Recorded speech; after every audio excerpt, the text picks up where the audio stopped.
أنا اسمي أسعد أبو أسعد من إذن الخليل.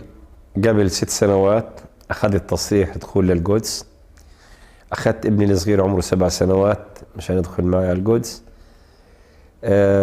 حد ما وصلنا نقطة الجيش اللي هي موجودة على معبر بيت لحم. كان الدور قدامنا عالي جدا، أخذت معنا وقت 3 ساعات من وصلنا منطقة التفتيش الرئيسية.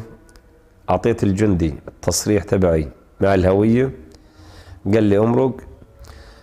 أخذت ابني بيدي كان عمره 7 سنوات. الجندي قال لا هذا ممنوع، وين تصريحه؟ قلت له ما هوش تصريح لأنه طفل عمره 7 سنوات وخش عنده تصريح. قال لا ممنوع تمرق، ارجع أنت وياه. حكيت مع الجندي أكثر، حورت إنه الطفل ما في مجال نمرقه، قال لا ما فيش مجال، ممنوع. حكى بعنف وقال ممنوع، ورجعت.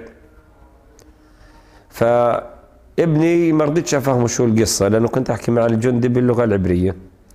قال لي شو؟ قلت له الوذان وبدنا نروح احنا قبل مشان نروح نلحق الصلاه، لانه اذا بنصل متاخرين الاقصى بدي يزبطش الصلاه. فرجعت انا وياه، اخذته على مسجد عمر في بيت لحم، صلينا في المسجد، بعدين اخذته على كنيسه المهد وعملنا لفه، وعملت له هيك لفه سياحيه في البيت لحم مشان انسيه الموضوع اللي صار.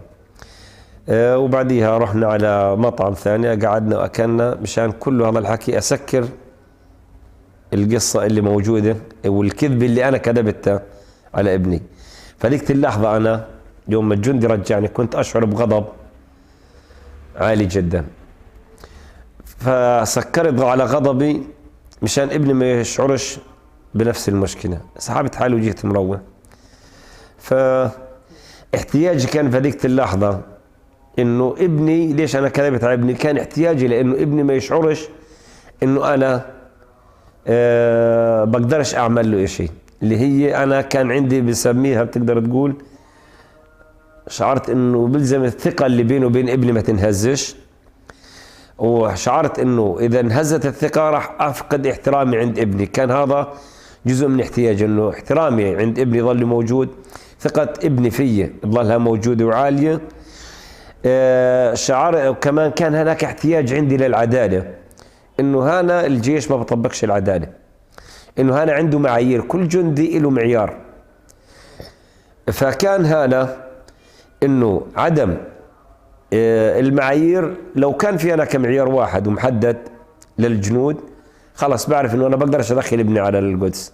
بس انا شفت انه في هناك جنود بدخل ولد عمره 7 سنين و10 سنوات، ذمة الطفل معوش هوية، بحق له يدخل مع أبوه.